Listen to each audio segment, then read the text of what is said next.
ló mo jọ̀gẹ̀dẹ̀ kó mi kó lè dẹ̀ ọmọ náà fẹ́ mi jẹ kúkúndùkú kùndú olóhùn arèrè ẹni bá máa jorógbó báyìí mẹ́ta mẹ́rin a ní 1000 ṣé àgbẹ̀ tí kò lóko ni ẹ bá máa jọ̀gẹ̀dẹ̀ bíi 5 papọ̀ a ní 1005 ẹ̀gbọ́n ṣé àgbẹ̀ tí kò lóko ni ẹni ó jẹ kúkúndùkú tá a kó pọ̀ bíi 3 4 5 a ní 2000 ṣáyé ló lọ à ń tọ́ ṣó ń gé wa jẹ àbáwá ló ń gé jẹ ṣàgbẹ̀ ló ń fìyà jẹ wá ní àbí àwọn ìjọba ṣé èèyàn ló wà ń di ọ̀rọ̀ tó fi ń ké ẹgbọ́n ṣèjọba ọ̀dà ságbẹ̀ mọ́ ni ṣé wọ́n dá sí tá à ń pín ṣàgbẹ̀ orí pépà lání ni àbí àgbẹ̀ inú oko àwọn ìbéèrè mi wọ̀nyí wọ́n ní the answers are flowing in the wind ẹ jẹ́ kí n kọjá sọ́dọ̀ Chioma bóyá òun náà tún máa ní kankan tí olúkálùkù ló kàn tó ṣẹ́wó mọ́ lára ibi tó bá ti bà wá ká tó di pé àwa sọ pé àlejò wa rèé o. Káyọ̀dé bí mo ṣe múra tó tí mo rẹwà yìí láìsí oúnjẹ nú mo lè má lè jókòó dáadáa o láìdẹ̀ ságbẹ̀ oúnjẹ lè má jáde. wọ́n sọ bẹ́ẹ̀. Gbogbo ìbéèrè tí Káyọ̀dé béèrè yẹn mi kọ́ mo máa dá a máa tiẹ̀ tí wá lálejò we have a guest in the studios.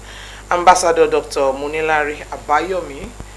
Ambassador Munilari Abayomi is the president Ondo State Farmer Congress. Ondo State Farmer Congress. So we have the round peg in the round hole. Yes. Ambassador, you're welcome to the show. Good morning. How are you doing? I'm doing fine. The name of the program is Miss Gray. Miss Gray. I'm Miss Reponi. Okay. Bàbá ṣe ń sọ Yorùbá la máa sọ English la máa sọ pidgin. A tún sàbí níbí sí pàápàá. Ẹ sàbí níbí sí. A sọ sí. Àwọn èdè kan wà tí àgbà láyé ń bí o. Gbogbo ẹni gbogbo ntẹ bá ṣáà máa ṣe ṣe máa fi pass message yín across. Ṣé mọ̀ pé àwọn èdè kan wà tẹ́ ìgbà láyé àwọn kan dẹ̀ wà tẹ́ máa gbà láyé nítorí pé tá a bá wo Ondo State 2 division la ní. Okutupa division and all others.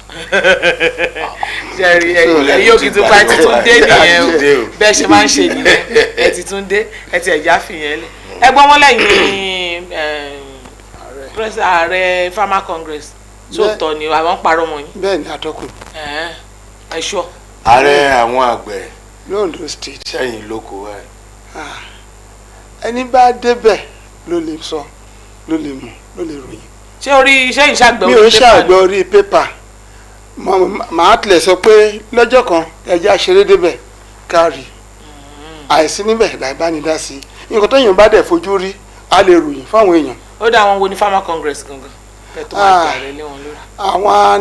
àwọn àgbẹ̀ nípínlẹ̀ Ondo for throughout the whole 18 local government we are the body of farmers and the purpose of Farmers Congress is to oversee the affairs, the activities of the farmers, to educate, to enlighten, and to come in between the government and the farmers so that we can speak in one voice. Thank you. That's you coming in between the farmers and the government. So lead me to the next question. Recently, the government says everything, maybe like 75% of Ondo State budget is all about the farmers. Is it true? And they've done a lot of things for it. Is it? Well, right. I wasn't present in the budget presentation, but I heard about it. That's. So are you saying the feelings is not there? Is the money not coming down to the agriculture sector? Yeah, well, I will not say that in the sense that a lot of things, when talking of agricultural sector, it encompasses a lot of things. Can you open it? And yes, we are working on Minister of Agriculture now, or anything concerning agriculture in Ondo State.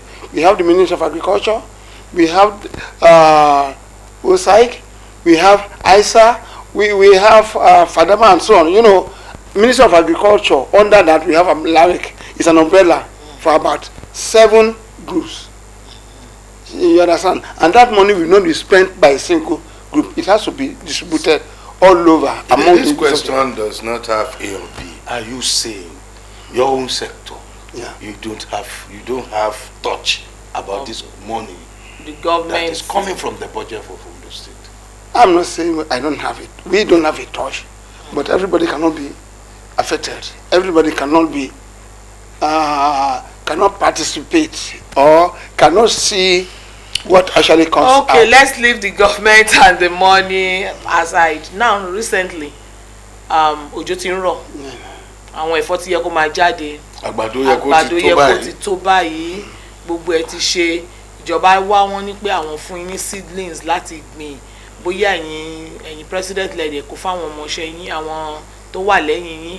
At the end of the day, gbogbo bá ṣe ń ṣètò náà, nǹkan ṣì wọ́n. Àti ẹ̀ gbọ́ pé ó yẹ kí epo ti da tọ́rọ́ fọ́kálé torí wọ́n fún yín lọ́pọ̀. Wọ́n fún yín ní kòkó. Kí ló ṣẹlẹ̀ gangan? Ṣé ẹ̀yin àgbẹ̀lẹ̀ ẹ jẹ́ ká róúnjẹ jẹ ni àbí? Àbí kí ló ń ṣẹlẹ̀ gan? Ẹ tọ́nà sí. Ẹ ṣe atọ́kùn ṣe rí ìjọba ń gbìyànjú nípa tiwọn ṣùgbọ́n àmọye nǹkan tó lè da nǹkan rú àmọye nǹkan tí ò jẹ́ kó yọrí sí rere. Lọ́nà wo? Ok, à ń sọ̀rọ̀ pé wọ́n fún wọn ní ọ̀pẹ ẹ̀sìn ẹni tá a fún lọ́pẹ táwọn darandaran tó ń fi ẹran wọn jẹ ọ̀pẹ ẹ̀ kí ló fẹ́ mú jáde ńbẹ̀ láàárọ̀ yìí lórí ẹ̀rọ ayélujára mo rí kí tó ń jùkọ́ sí mi ibi tí àwọn fúlàní yìí tó ti wú ẹ̀gẹ́ lẹ́gẹ̀ẹ́ àwọn mẹ́rin tó ń wú ẹ̀gẹ́ tó dẹ̀ ń ṣá fún ẹran wọn tó ń ṣá fún ẹran tó tilẹ̀ ń ṣe ẹ̀yẹ́ àwọn gbọ́dọ̀ tún ṣe fídíò yẹn tó tún jù ú síta. Kìlẹ̀ sí nǹkan tí wọ́n ṣe sí. tani fẹ́ gbéná ojú ẹkù nínú àwọn àgbẹ̀ ṣé àwọn ló fẹ́ lọ tẹ́rì sí ni ara nǹkan tó ń fa wàhálà fún wa nìyẹn. Àwa fúnra wa ló ń gbin àgbàdo. Àwa là ń gbin àgbàdo. Ṣùgbọ́n bẹ́ẹ̀ bá bẹ́ẹ̀ yàn bá ara gé àgbàdo kan tó ń fẹ́ jẹ báyìí. 200 naira ni kò tiẹ̀ dín. Kò sí tó fẹ́ sọ wọn ní bí òjò báyìí. Atọ́kùn. Kí ló ń ṣẹlẹ̀ gan? Iye rí ọ̀pọ̀lọpọ̀ nǹkan ló ń ṣẹlẹ̀ kẹ́ mo ti sọ. Nígbà kan àwa kankan ló ń gbin tòmátòsì ṣùgbọ́n báyìí. Ondo state ẹ̀ tí wọ́n ń gbìn rẹ̀ pẹ̀lú. Àwa là ń gbìn kó tó di pé wọ́n gbowó lọ sọ́hùn tá sílẹ̀ àgbà padà ṣùgbọ́n kò tó àti gbà padà bẹ́ẹ̀ ni òkè lókè ló wà. ṣé rí nǹkan tá à ń sọ yìí tá a bá fẹ́ bẹ̀rẹ̀ atọ́kùn à ń bẹ̀rẹ̀ láti ibi pé à ń ṣe land preparation, that is the use of equipment. Do we have it? Okay, federal government sọ pé òfin yín ní caterpillar. Yes, the federal government said they've purchased 2,000 tractors. Up to now, where are those tractors? Have they been given to the farmers? Have they been... No, I'm just... You are the media. Okay. You told us the federal government bought it. You understand? I'm not aware that the federal government bought it. True, you know, la fẹ́ mọ̀ pé federal government rà lórí ẹ̀ lẹ́ sọ síta. Ṣùgbọ́n bọ́ náà wà ń sìn. Ṣé iná ò ṣèwádìí ẹ̀? A ṣèwádìí, ọgbà tó ń dẹ̀ gbé wa ẹ̀kọ́ tá a ṣèwádìí tó ń sọ tá a rí tó ń fún wa. Bóyá àwa kọ́ náà rà fún. Bóyá wọ́n fẹ́ lò lápára wọn. A ò tí ì lè sọ. Ìyẹn túmọ̀ sí wípé tí sí tractor tó dọ́dọ̀ bẹ́ẹ̀ ni kò sí tractor tó dọ́dọ̀ wa. Yàtọ̀ sí ti federal government, Ondo state láwọn náà ti ṣètò wọ́n láwọn gbẹ́lẹ̀ fún àwọn ṣe lẹ̀ fún yín láti ṣoko àti ṣe gbogbo nǹkan. Ṣé ti débẹ̀? Mi ò tí ì débẹ̀. Ẹ̀yin ò débẹ̀. Bẹ́ẹ̀ ni àwọn ọmọ tí ẹjọba lé lórí ń kọ́ ṣé wọn ò débẹ̀ ni. Lérí àbúná ṣe é sí ilé tó ń ṣe yẹn ẹ yẹ mọ̀ pé táwa sọ ń pa Ondo state á pọ̀ bóyá south ni bóyá north lórí mi mo mọ̀ pé lóòótọ́ wọ́n ń gbìyànjú láti ṣe àwọn kọ̀kọ́ sí southern senatorial district but mi ò débẹ̀ nǹkan tẹ́mi ìbá dẹ̀ fojú rí. Ẹni lè sọ torí orí afẹ́fẹ́ làwọn èyí mi ò ní lè sọ pé kì í ṣe òótọ́ mi ò ní lè sọ pé òótọ́ nítorí mi ò tí ì débẹ̀. Ó dà ìbéèrè kan jẹ mí lógún tí ẹ bá wọlé ayé ń sìn ó ti di pé tẹ́lẹ̀ wọ́n ní àbùhọ́ra àbùhọ́dí kì í jẹ́ kébi ó pè kánná ẹ̀ǹgbà tí ìkànnà bá họra gan tí ò rí nǹkan kan ọba ṣé wàhálà ò ti wà ẹ gbọ́ kí lógun tó dé bá àgbàdo tá a lè ríra bá a ṣe ń ríra tẹ́lẹ̀. òun náà mo ní kí n ṣàlàyé. ó dà ìṣàlàyé jẹ́ ká máa mú lẹ́ẹ̀kọ̀ọ̀kan Káyọ̀dé. kí lógun tó dé bá ẹ̀fọ́ tá a ríra bí ti tẹ́lẹ̀ ṣé kò ságbẹ̀mọ́ ni ẹ̀ṣẹ̀ alálà yìí. ẹ ṣe atọ́kùn tẹ́ bá ń sọ nípa àgbàdo mo sọ lẹ́ẹ̀kan mo ní land preparation àwọn equipment ta ní láti ṣe land preparation they are not there. We have to be emphatic about all these things. You understand? Nígbà tó jẹ́ pé ẹni fẹ́ ṣe 10 hectares tí ò sí tó bá lọ kó labour àwọn labour yìí náà scarce they are not there. All these boys tá bá lọ kó wọn láti north pé kó wọn aṣoko fún wa ìgbà tó ń bá débi láàrin ọ̀sẹ̀ kan ẹni pé wọ́n ti sá kúrò lóko kí ló fẹ́ lọ ṣe wọ́n fẹ́ lọ máa gun ọ̀kadà wọ́n fẹ́ lọ ṣe security ṣe bí nǹkan tá ìpáyàn bá gbé náà ló máa ṣe tẹ bá dẹ̀ ní pé ẹ mú àwọn òṣìṣẹ́ lọ oko eléyìí tó bá kéré pa á lóun gba 5,000 á bẹ̀rẹ̀ iṣẹ́ lágo 8 á parí ságo 12 lẹ́yìn 5,000 yẹn ẹ̀ tún bọ̀ gbogbo eléyìí pẹ̀lú nǹkan tá a máa kó mọ́ra ńgbà tá a bá ń ṣírò owó tá a bá ná sórí iṣẹ́ tá a ṣe àgbàdo wa òun náà la máa fi ta. Apart from that, when you get to the market, the chemicals, they are very expensive and most of them are adulterated. So instead of you using a liter, you end up using 2-3 liters. When you talk of the EOP, that is economic value of what you spend, all this thing has to be added up. By the time you do this, that is what we amount to whatever you are going to sell your products. So, are you now? One, our insecurity is one of the problems. One, in our chemicals, our inputs, the input we use, we don't have sufficient. We have sufficient one, but we have most of them are adulterated. No original. Yes, the labor we are talking of is another factor. Let's forget about the financial aspect of it, the finance, but it's another factor. Previously, whereby a farm that $1 million will be used to establish. Now, if you want to go for that farm, you'll be talking of 4.5 to 5 million to establish the same area of land that 1 million normally cultivates. Where do you think default is coming from? Well, when we talk of I won't say from the government. Is the government providing us labor? And people are not ready to work. Okay. That is the time of labor. See, people are not ready to work hard like that. But if there are tractors, there are things to work with. That is what I'm trying to enumerate. Mechanized farming now. That is why we said we need mechanized. If we are looking, you are complaining about the instrument that we are using for this. Ṣé ẹ̀yin àgbẹ̀ Congress yẹn ṣé ẹ lè fọwọ́sowọ́pọ̀ kẹ́ lọ ra tractor kẹ́ máa lò ni? A tractor, the least tractor will cost about 54 million now. Okay, sir. Can we can we do it locally? Can't we do all those things, all those instruments locally? We've not advanced to that.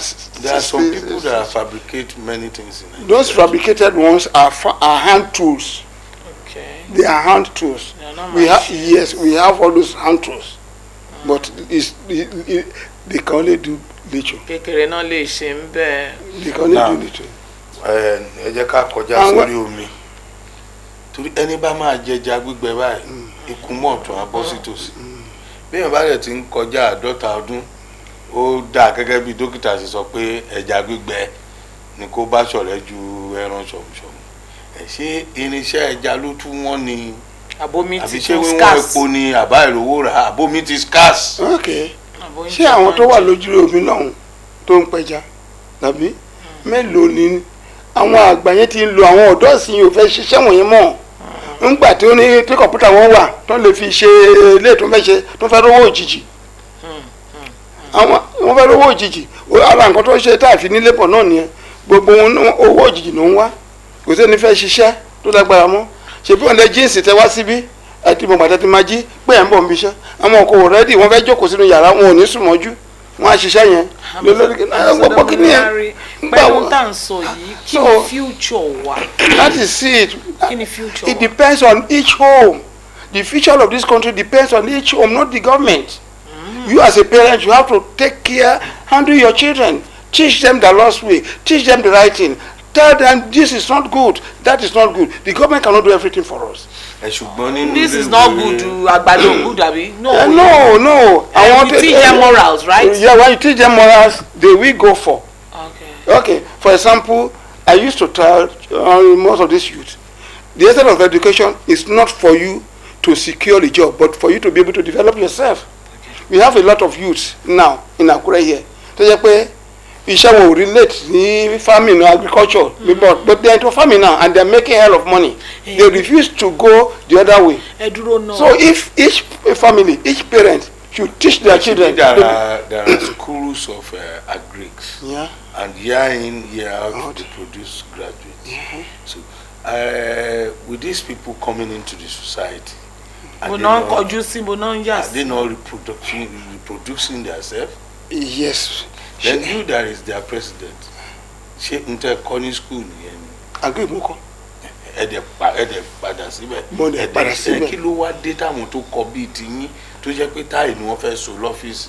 ṣe rí atọ́kùn wọ́n ní ìgbà ń yí àti pé nǹkan ẹgbẹ́ mi ṣe léyìí màá ṣe òun ló pa àwọn ọmọ sí yìí lọ bọ́n ṣe kọ́ àwa ń gbà wọ́n yẹn ẹ̀kọ́ táwọn òbí kọ́ wa ó yàtọ̀ sí ẹ̀kọ́ táwọn ọmọ sí yìí tó ń gbà. àwọn náà lè máa gbé aago aláago ló ń wò ṣiṣẹ́.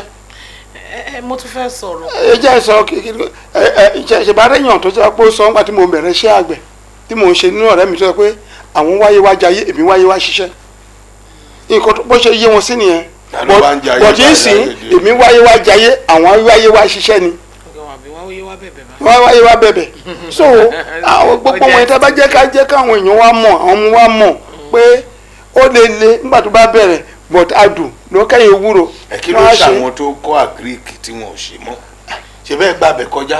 mo gbàbẹ̀ kọjá lóòótọ́ kí ló wá dé báyìí. mo sọ mo ní influence peer influence ó máa fẹ́ tàwọn ọmọ yìí òmò ṣe sọ pé àwa òbí a ní láti sọ ṣòkòtò wa dáadáa láti bá àwọn ọmọ yìí sọ yàtọ̀ sí yẹn àwọn kọ̀ọ̀kan wà ọmọ tó lọ léèwé lóòótọ́ bóyá ó wà lóúnjẹ tó fi parí tó jáde tí yóò rówó tó lè fi bẹ̀rẹ̀ iṣẹ́ yẹn á ṣòro fún un. Like I used to say, if we want agriculture to progress in this country or this state, there should be soft loan for the young ones to start off. We call it start-off loan. Ẹni tó bá ṣe dáadáa, wọ́n tún lè fún mi. Ẹni tí yóò bá ṣe dáadáa tó máa di pé wàdùwàdù ló fẹ́ máa ṣòwò yẹn kí gọ́ọ̀mẹ̀ntì withdraw ẹ̀. Tábánú ìlọ ní àwọn ọ̀nà bí ká sọ pé láti Àkúrẹ́ sí Oǹdó àwa rí igbó á lọ súwá abárin ọ̀nà Òkìtìpá igbó á lọ kò sí nǹkan kan Àkúrẹ́ sọ́wọ́ igbó wà lọ́nà rẹpẹtẹ ilẹ̀ wà ìjọ tí ń bá níyà jẹ́ kí n gé bíbá kí n bẹ̀rẹ̀ sí ní ṣoko ìjọ ìlọmọ onílẹ̀ máa wá tán ní ilẹ̀ bàbá wọn ni ṣé ẹni kan máa fún wọn soft loan ẹni àbá fún nílẹ̀ bá gbé lóònù lé lọ́wọ́ báwo ni ó ṣe ná ṣé kì í ṣe pé kó yá lọ fi jẹ ṣàwámọ̀ jẹ́jẹ́ ọmọ lọ́wọ́. ẹ ṣe àtọkùn I'm not from this town, okay. But as at today I control over 50 hectares of land. I'm not from the government, from individuals, from families. You lease this land from them. By the time you lease this land from them, because even that ready to farm. Even that stipend you are giving them, people are ready to farm. The stipend you are giving them, oh sure pé they are the owner of that land. Kì í ṣe pé o fẹ́ gbalẹ̀ òun mọ́ lọ́wọ́ wọn. But èmi mo ní kíní yìí sìn débẹ̀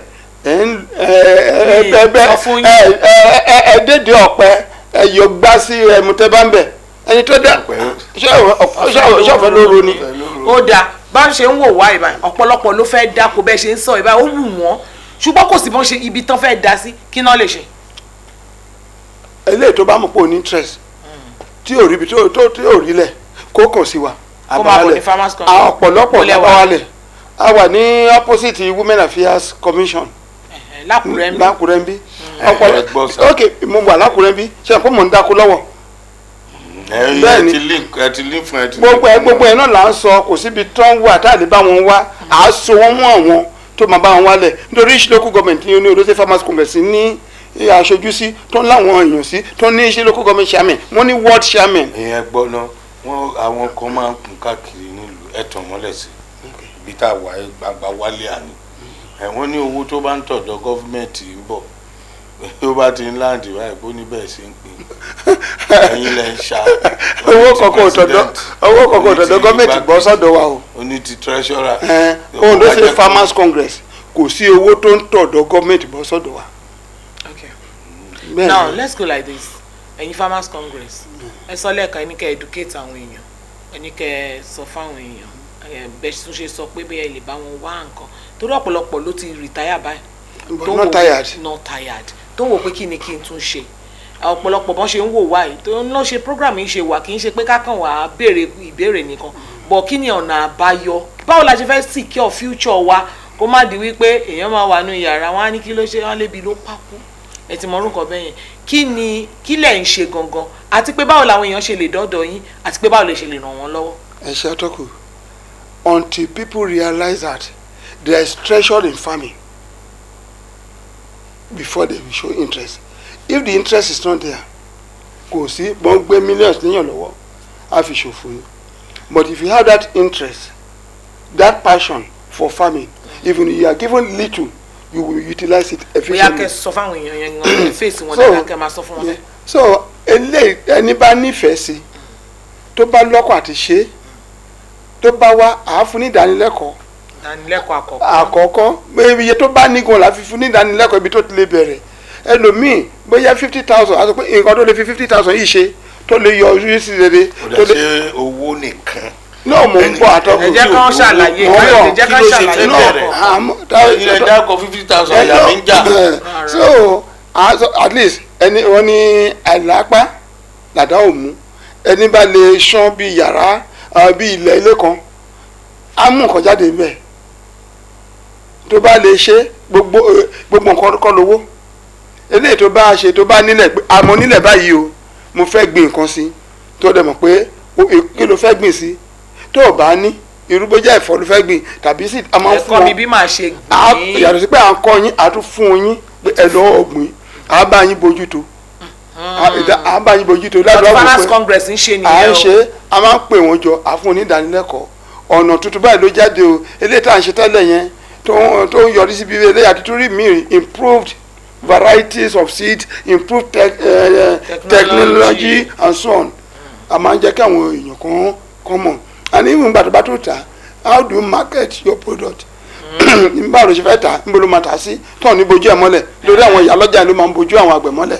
but a sọ wọn pé báyìí lè ṣe fẹ́ ṣe mọ gbogbo nǹkan ló ní wọ̀tú wọn sì láti gbọ́dọ̀ fún wọn ní guidelines by the time we give them guidelines they will be able to succeed. If you are interested in farming, it may be by a plot of land beside your house. You can use it. We call it urban farming. By the time you start that little and you see what you're able to make out of that little, that will spur your interest to do more. nǹkan tó wà ń gbòòrò báyìí tó pọ̀ báyìí káyọ̀dé jọ má bínú tomatoes. jẹ́ ń béèrè question ẹ sọ dáadáa báyìí ó dùn you will teach us you will give us seedlings you will ṣe kíní kan ṣé mo kàn lè jí láàárọ̀ kí n dẹ̀ máa bọ̀ farmers congress kí n dẹ̀ dánmọ́ ẹgbẹ́. ṣé rí à ń wéyàn sí. ṣé kò ná mi ní nǹkan. kò dẹ̀ ní o ló ṣe farmers congress kò dẹ̀ ná yín kọ́bọ̀ o kò ná yín lẹ́pìn kò ná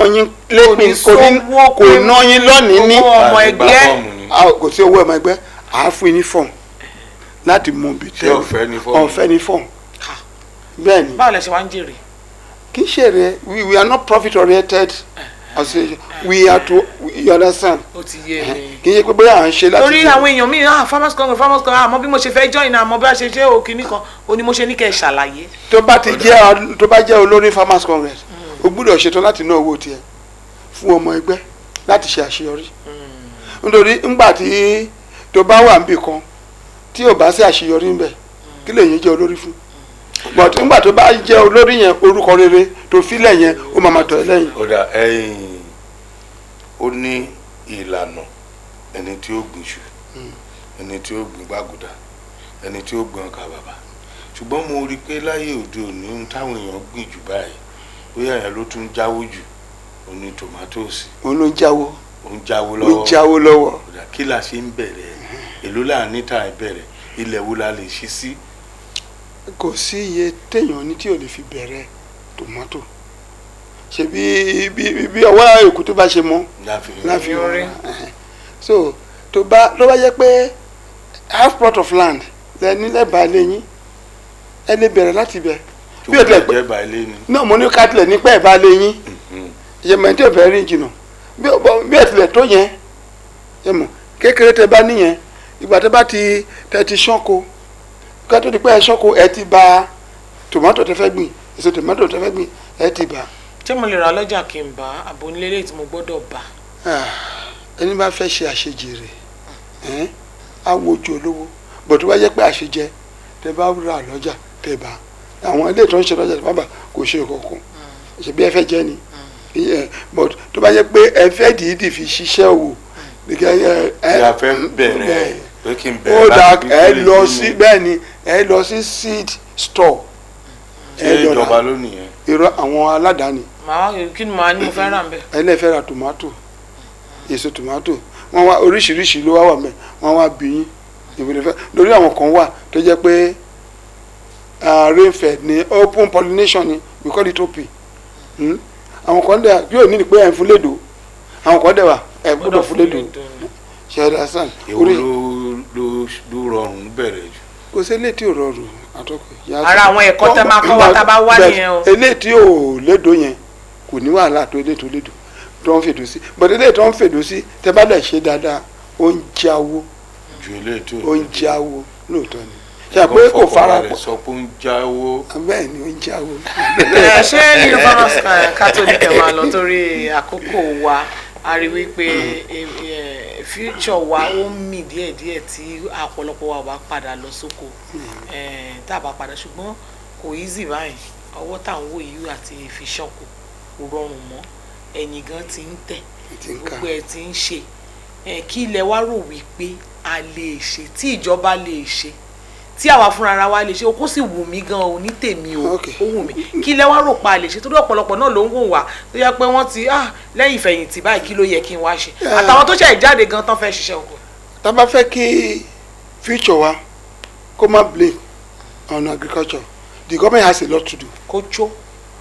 The government has a lot to do in the sense that one ọ̀pọ̀lọpọ̀ ló fẹ́ ṣe bẹ́ẹ̀ ṣe sọ̀rọ̀ lẹ́ẹ̀kan tó tí ò sílẹ̀ and ilẹ̀ tó ń rí ó jẹ́ ilẹ̀ tó jẹ́ pé ẹ̀gàn ni the government need to open up land especially for the youth to encourage them to come in make it a settlement let them give them all necessary facilities and move them there by the time tó bá ṣe tó ń dẹ̀ kó àwọn tó máa ń dání wọn tó máa fún wọn ní ìdánilẹ́kọ̀ọ́ tó kó wọn gbogbo tó rí pé gbogbo nǹkan táwọn ẹgbẹ́ wọn tó ń rí ní gbòòrò náà rí ń bẹ̀ àti pé àwọn tó máa fún wọn ní ìdánilẹ́kọ̀ọ́ tó máa ṣe fún wọn tó ń bá mórí owó tó ń jáde níbẹ̀ wọ́n á jókòó wọn fọkànbalẹ̀ wọ́n á ṣe but nígbà tó bá ti sí wọn yẹn kò sẹ́ni fẹ́ ṣerú ẹgbẹ́ kò sẹ́ni fẹ́ jókòó sínú oko. ní UK àwọn gọ́ọ̀mẹ̀ntì wọn ní oko tiwọn wọ́n á dẹ̀ gbàyàn síṣẹ́ oye tí ìwọ tó ń ṣe kárín jọ̀bù ń gbà tí wọ́n gan fẹ́ lè ju ti irú àwọn tó ń ṣe bẹ́ẹ̀ yẹn òkú dẹ̀ ṣoko tí wàá gbójú oko tí wàá wò tó lè má ròpin ẹ̀ wọ́n dẹ̀ ṣe ní segment by segment ṣé ẹ̀yin farmer congress náà ẹ lè kọ̀wé advice government irú àwọn ọmọ tó ṣẹ̀ jáde tó ń wáṣẹ́ tó yẹ pé agric ni wọ́n ṣe kí wọ́n ṣe irú oko bẹ́ẹ̀ kí wọ́n dẹ̀ gbà wọ́n síbẹ̀. yes ó possible ẹ rí i pé ìjọba kan ti dáwọ́ lé nígbà kan rí lóńdó state but àwọn ọ̀dọ́ wa òun mò ń sọ pé a ní láti bẹ̀rẹ̀ iṣẹ́ láti ilé wa gbogbo oko tó ń ṣe táwọn àgàgù làwọn ọ̀dọ́ yẹn filẹ̀ gbogbo iṣẹ́ tó ń ṣe wọ́n gọ́ọ̀mẹ̀ntì ṣe wọ́n tó fún wọn lówó oṣù sí gbogbo ẹ̀ ló filẹ̀ sínú igbó.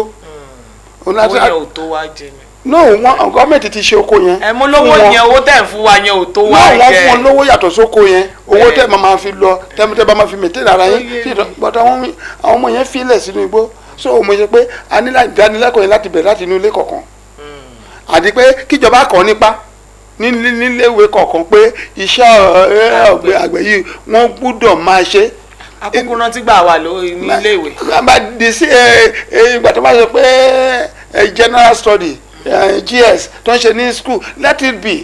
oníkálukú let it be agric practical it's not theory it should be practical and even the youth service learn from me if I'm in power youth service agriculture something láti ṣe. kàyé mọ sójà mọ ká máa ṣe àgíríkì. bẹ́ẹ̀ni nǹkan náà máa ń ṣe. ẹ ṣe bàbá mo ní lárí tàbá ní ká fi yín lé ọ̀rọ̀ àgíríkì yìí ká yín lára púpọ̀ púpọ̀ mo mọ̀ pé ẹ máa sọ látàárọ̀ títí dalẹ́ adúpẹ́ lọ́wọ́ yín wípé wá sí orí ètò wa bẹ́ẹ̀ bá ṣe ń sọ náà níbí tá bá ti rìn nígboro náà kẹjẹ máa lù bí ìgbà tá a bá ń lu aago ẹgbà Jésù ẹ dákun ẹgbà àgíríkì o ẹgbà oko láàyè o. ó yẹ kẹ́yìn gan wá sórí ètò wa báyìí kẹ́ wá máa polongo ẹ̀yin ọmọ wọ̀nyí o adùn bẹ nínú oyin o. ẹ má gbà ọ láyè. lágbára Elédùà kẹ́ sanwó kẹ́ sponsor. àgọ́ tó bá tuntun ṣe àtún ní àǹfààní láti tún gbà yín sí. ẹ ṣe àtọ́kùn. adúpẹ́ wọ́n ní ká pàdé.